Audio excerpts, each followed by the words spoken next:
Hello, it's Jen here, and thank you for joining me for another Mindfulness Monday.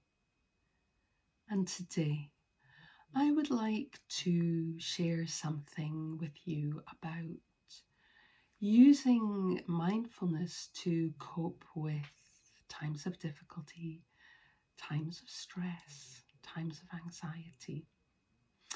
Because I'm aware, having spoken to quite a lot of people recently, that lots of people are struggling, particularly at the moment with lockdown extending in Scotland and easing in England.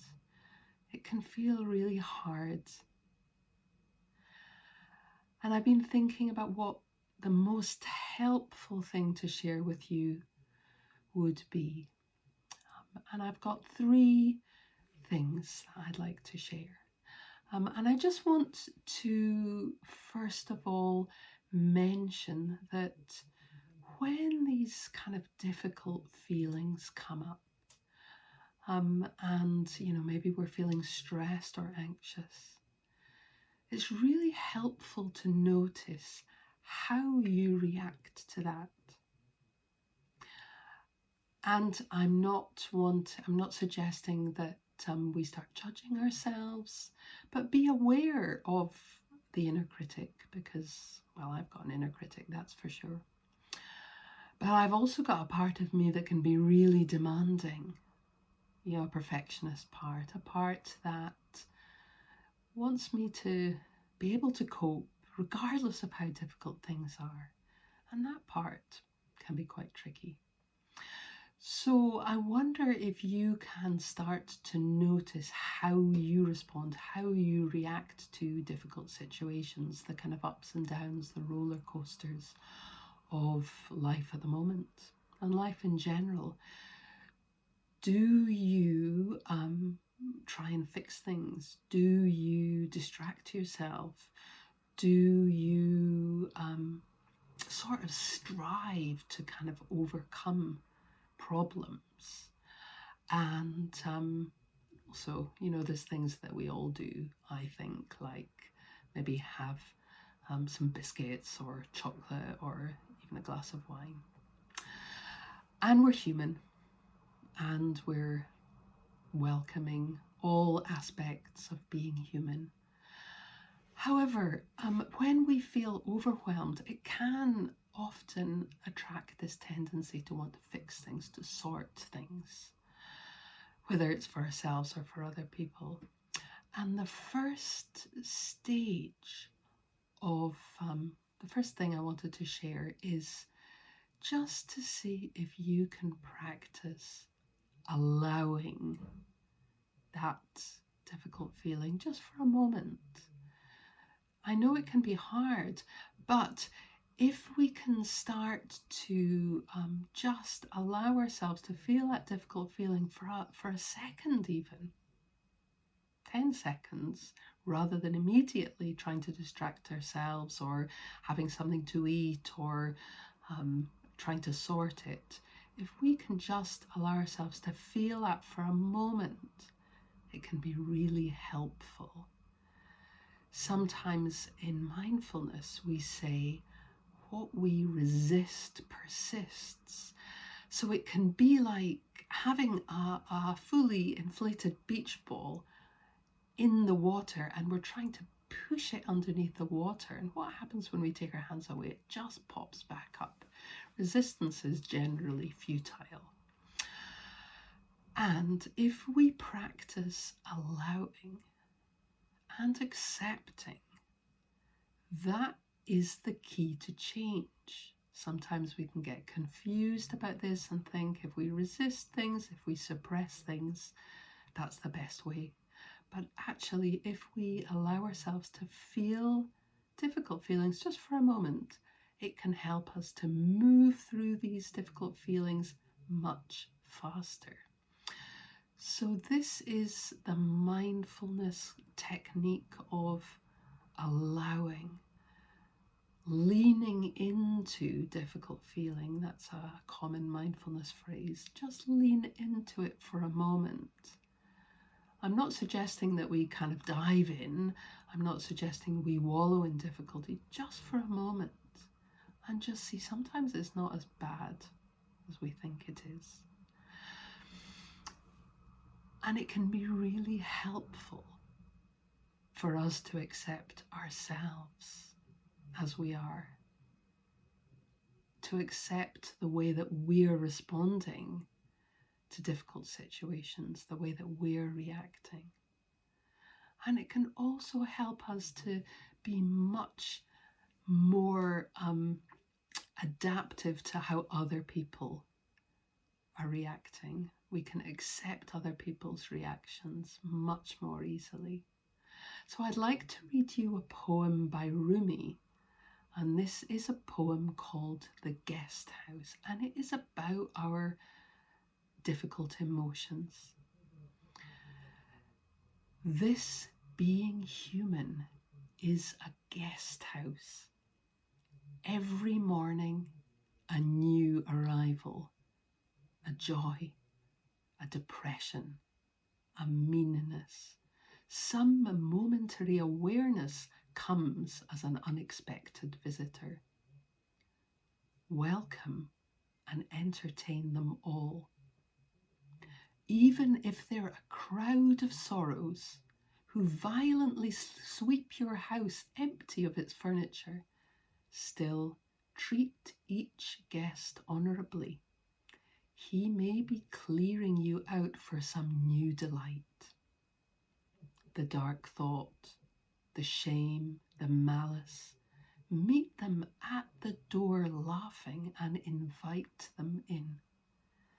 Be grateful for whoever comes, because each has been sent as a guide from beyond. Now that's a very ancient poem, and it's really meant in a metaphorical way to imagine these difficult emotions as guests.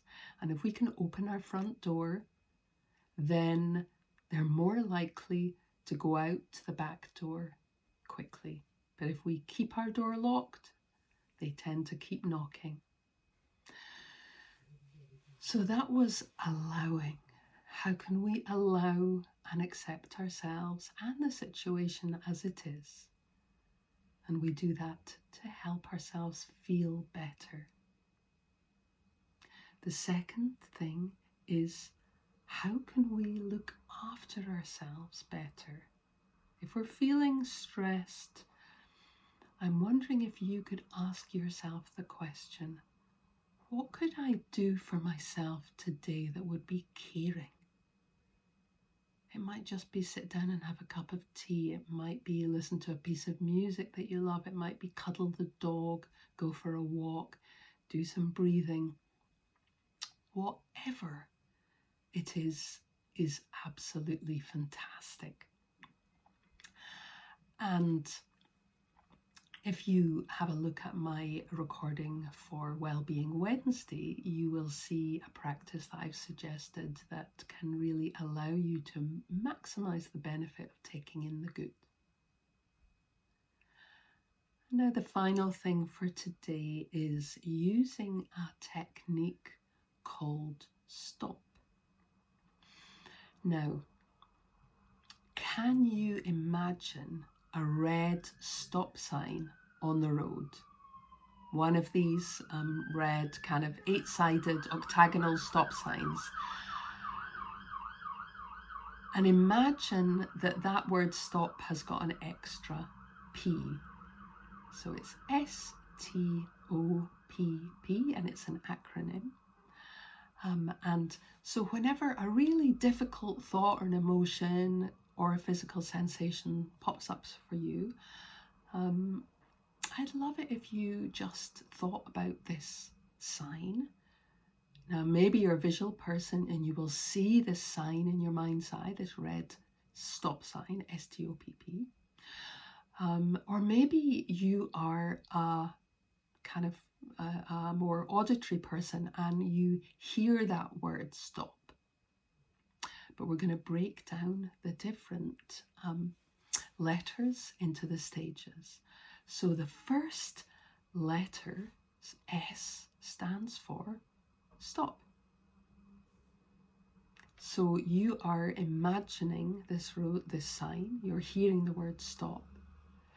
And maybe if you're more of a feeling person, you're just imagining yourself stopping in your tracks. And you're thinking that word stop. We're trying to break a pattern of maybe kind of negative thinking, catastrophizing, thinking in terms of black and white, and trying to stop ourselves spiraling down.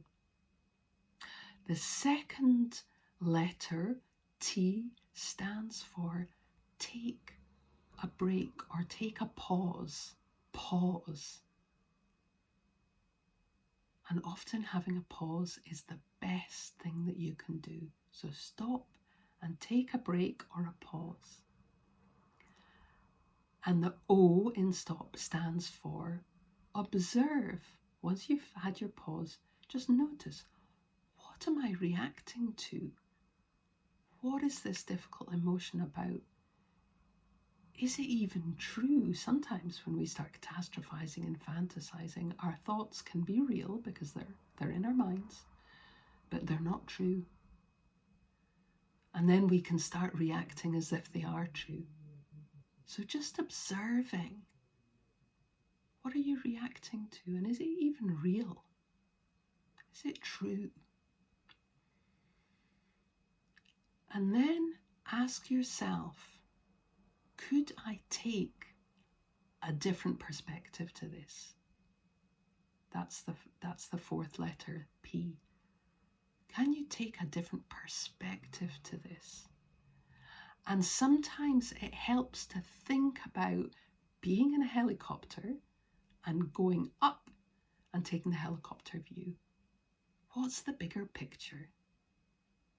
Or if this was a good friend that was experiencing this, what would I think about that? Can I take a different perspective? And finally, the last P is practice what works. Maybe it's some of the tapping that we talked about last week. Maybe it's breathing. Maybe it's just feeling your feet against the floor with roots growing out of the soles of your feet, like these beautiful trees behind me. Doesn't matter what it is, just practice what works. So just going over these three things again. Firstly, allow yourself to feel what you're feeling just for a moment and see if you can accept yourself as you are and things as they are, because it will help things feel a lot better.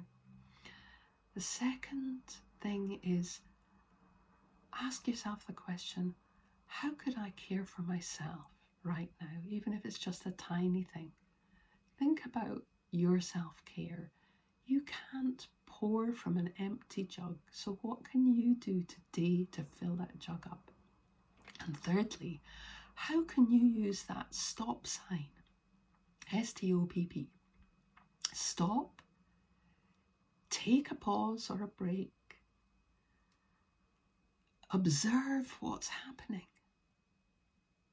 take the helicopter view, take a different perspective, and finally practice what works. Thank you for watching and listening to me today. I look forward to seeing you next week. Do comment below and let me know how you get on. Thank you.